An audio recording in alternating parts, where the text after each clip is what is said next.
Hi friends, and welcome back to my channel, and welcome to my April TBR.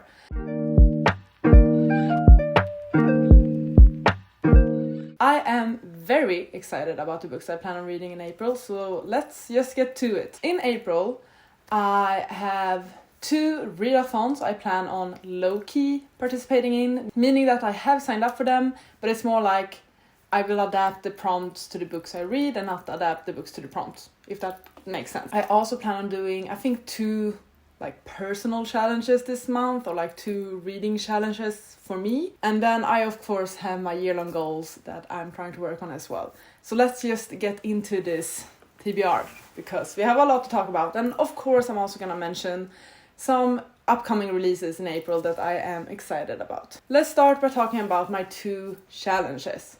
The main one is I want to try and read my Illumicrate Afterlight books. So I've been a subscriber to the Illumicrate Afterlight box for about a year now. As of filming this, I have received 3 books, but I do think that by the time April comes around, I will have gotten my 4th. I did skip one. I think I skipped the December book. I've received a total of 3 books. I've only read one of them. I haven't read the other ones. I'm uncertain whether this subscription is worth my money or not, basically. So if you don't know, the Illumicrate Afterlight box is a romance book subscription, so not a fantasy. It used to be quarterly, so every 3 months.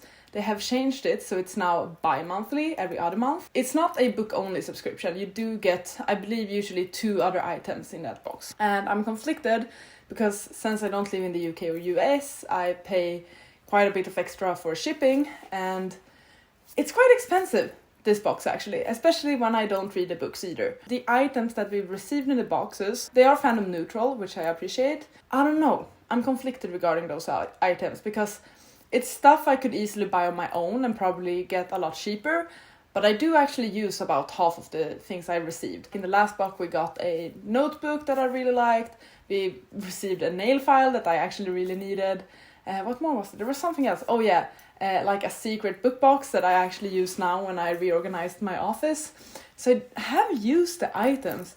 I don't know, I'm very conflicted about this. But my aim in April is actually to try and read all of the Afterlight books I have received. I'm hoping to make a video out of this, basically to see if the Afterlight subscription is worth my money or not. The 2 books I have to read are You Made a Fool of Death with Your Beauty by Akwaeke Emesi. This is the first book I ever received. I really enjoy this author, actually.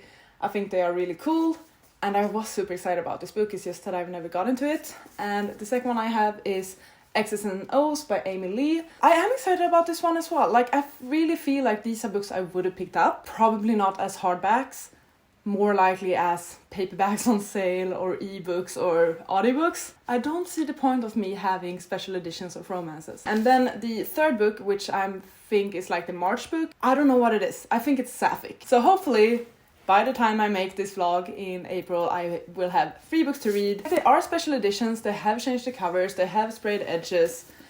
Sometimes they have things underneath the dust jacket. The one I have read is Love on the Brain by Ali Hazelwood. Was not the biggest fan of that one. Oh, this one is signed as well, so they are really nice editions. But I'm not certain if it's worth that much money for me. Especially now when it's bi-monthly as well.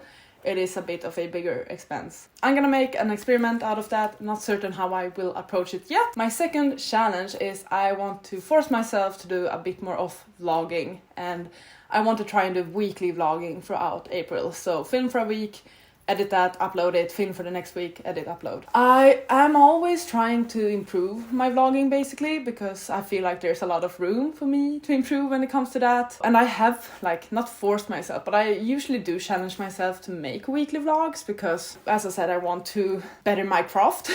But one thing I've never really done is weekly vlogging, so consistently vlogging. And I feel like doing it in April seems like a good idea. The 1st of April is on a Saturday, I believe, but then it's quite evenly distributed, the weeks. I want to try and make 4 vlogs, weekly vlogs, in April. I'm not saying that they will be day in my life or week in my life type of vlogs. They might be dedicated to a purpose, but basically every week in April I want to pick up my phone and film things for a vlog. So one of the vlogs might be the Afterlight vlog, for example. Those are my 2 personal goals. Let's now talk about My year-long challenges. For my year-long challenges, first off we have the readathon hosted by Books and Lala. The theme for this month is emotions. So either read a book with an emotion in the title or emotion adjacent words are okay as well. So you're allowed to have like smile, tear, similar type of words in the title as well. Since I know I'm gonna have a lot of physical books on this TBR, I thought I would put an audiobook for this one. So the book I plan on listening to is So Happy For You by Celia Lasky. And I believe this is some sort of thriller. Here's the plot of Goodreads. A wedding weekend spirals out of control in this bold, electrifying, hilarious novel about the complexities of female friendship. It's a thriller, it's LGBTQIA+. That's all I know. I know nothing about this one. It's just that I've seen it around and it has happy in the title and it's available on script. The next year-long challenge I'm doing is the Globetrotterathon hosted by Kevin from Much Ado About Books. Whoa, where did I come from? The next year-long challenge I'm doing is the Globetrotterathon hosted by Kevin from Much Ado About Books. Basically we're traveling the world through books, and for April, the part of the world that we are traveling to in April is Northern Africa. And for this one I will be counting the Akwaeke Messi book, You Made a Fool of Death with Your Beauty. Akwaeke Messi was born in Nigeria. Now I know there are different ways of defining, like I'm not 100% certain if Nigeria counts as Northern Africa, but it is like Northwestern Africa, I would say. It's at least not Southern Africa. I believe this is Akwaeke Messi's first romance. They typically write more speculative fiction. I've been excited about this. I've heard very mixed things. I know Akwaeke Messi's writing is very lyrical and beautiful and great. The story itself is about Faye, who is falling for a man she can't have. What that means, I don't freaking know. Next year-long challenge is my 12 recommendations by 12 friends. For this one I will be reading A Dowry of Blood by S.T. Gibson. It's like a romance horror about the wife of Dracula. I think it might be queer. I think it might be a bit traumatic and triggering. I've heard great things about this though, so I'm very happy that this is on my challenge. I'm very excited about this one actually. Another challenge I'm doing is I'm trying to read at least one non-fiction a month. And for April I thought that I would continue with You Will Get Through This Night by Daniel Howell. I started this one back in January I think, because I wanted to read this before I saw him live. He was going on his world tour, We Are All Doomed. I wasn't able to finish it beforehand, so I'm only like 40 pages in. But my aim is actually to complete this in April, so I can tick it off my currently reading list. It says A Practical Mental Health Guide. The idea of this one is that you can consult it whenever you need to. He has written this in consultation with qualified psychologists and so on. I want to continue with this one, and that way I will be reading another non-fiction as well. And then final year-long challenge, kinda. I am participating in the First Law Along, which is Becca and the Books' read-along for the Joe Abercrombie books. In January, February, the book was the first book, The Blade Itself, and for March, April, we're reading the second book, which is Before They Are Hanged. This story it's an epic, grimdark fantasy, where we are following, well, in the first book we followed 3 main characters. The first book was extremely character-driven and sort of lacked plot. It was more like it was setting up the story with the characters, with their backgrounds and their characterizations. And by the end of that first book, we started to get an idea of what that plot might be. So I do think in the second one, we will start to actually get into the story a bit more.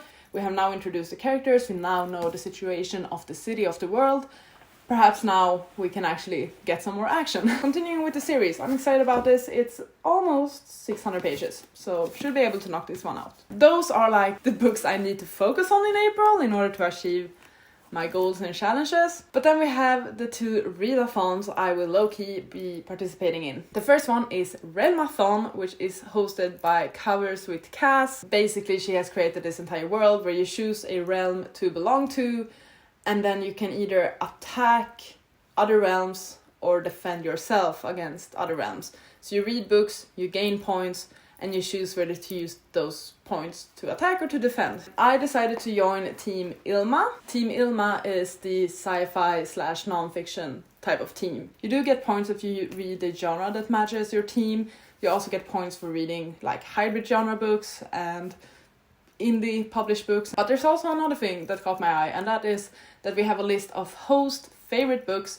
and you do get points if you read those. So my initial plan was to try and focus on those host favorites, but then I realized that there are so many other books I hope to read in April, so I'm not gonna be 100% able to do that, but I'm still gonna make an attempt. Now, I don't remember straight up which book was whose favorite, but the two host favorites I hope to read are, once again, A Diary of Blood. This is also perfect because it's a hybrid genre, as I mentioned, romance horror.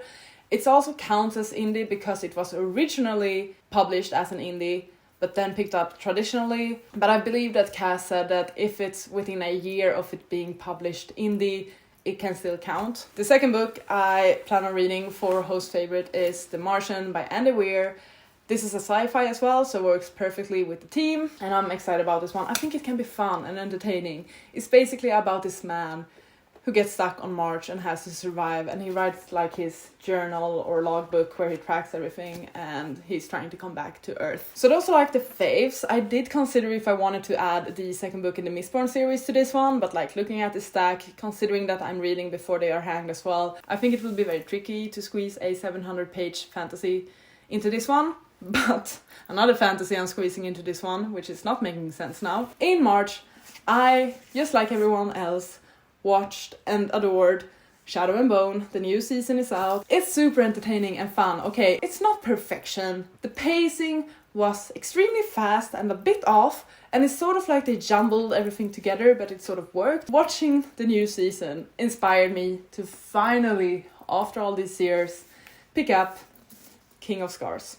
This is the spin-off to Shadow and Bone, or it's another series, the start of another series in the Grishaverse. And in this one, we are following Nikolai. I read Shadow and Bone a couple of years back, 2 or 3 years. 2 years, maybe, or 3, I don't quite remember. And I didn't care about that series too much, but my favorite character in that one was Nikolai. I thought Nikolai was fantastic. And I personally liked Nikolai in the Shadow and Bone series now as well. I did not mind him at all. He looks like a prince, he acts like a prince, he had a great friendship with Alina. I thought he was great. So I'm inspired to finally start this series. I feel like I know this book already, but I don't. So I know the ships that are present in this book, I know which characters are in it, the relationships, stuff like that. I don't know the plot of it though. It's time. I'm inspired now thanks to the new season of Shadow and Bone. I'm finally reading King of Scars. I want to pick it up now because I'm so excited about this actually. There's actually a second readathon that I plan on low-key participating in, that I have participated in low-key for the last few years. And that is EurovisionAthon, which is hosted by Helen's Bookhaven. And this is a readathon where you read books that relate to the competing countries in the Eurovision Song Contest. The thing with this one, it actually starts like halfway through April and runs until halfway through May. So it starts on April 15th and goes on until the 13th of May. The idea here is simply to read books that relate to various countries competing. Once again, I'm doing this low-key. Basically, I will see what I might pick up and might read it then. But one book I know I want to read is Things My Son Needs to Know About the World by Fredrik Backman. So basically, what I've been doing now since February is I'm trying to read a Backman book a month. So this is the next one I own and that I can read. And of course I can count this for Sweden then, because he is a Swedish author. I will try and read this by the second half of April and count it for EurovisionAthon. I'm trying to read a Backman a month. I think by May that's gonna be my final Backman book actually, because I will then have read everything. But then I do want to reread a couple of his that I either have like a new edition of, or I want to read Anxious People again because it's the first book I ever read by him. So I will try and continue like reading a Backman book a month for, I think, at least this summer or so. This book is not necessarily like a novel, I think. It's basically Backman writing to his son about things he needs to know about the world and why he might be an awkward dad and stuff like that. It's just him writing notes and letters to his son. Whew! That's a whole lot to read actually when I stack them up like this. Now we come to the part in the video where I'm gonna chat quickly about a few April releases that I am excited about. Let's just do it up and down. On the 20th of April, Gunther Steiner, yes, the team chief of the Haas F1 team, is releasing a book called Surviving to Drive. and he is narrating the audiobook as well, and I'm very excited about this, so I'm gonna be listening to this audiobook. He is definitely a character, and I'm excited about it. It's a memoir about being the team chief of a F1 team. On the 25th of April, Emily Henry is releasing her next book, which is Happy Places. I still have only read Beach Read, but I do want to read other ones. Actually, the premise of this one sounds quite fun, because it's about a couple that broke up after being together for a decade, but they haven't told anyone about it yet. So they still need to like fake date for a week when they go on their annual vacation with their friends. This sounds quite fun actually, so I am excited about it. Also on the 25th, TJ Klune's next book is being released, which is In the Lives of Puppets. All I know is it's about robots, but TJ Klune usually writes like quite cozy and sweet, low stakes sort of fantasies. I think this is more like the sci-fi genre, but I'm still expecting coziness. On the 4th of April, Before We Were Innocent by Ella Berman is released, and this is a thriller about 3 best friends that went to Greece together, but only 2 came back. Also on the 4th, we have Queen Bee by Amalie Howard.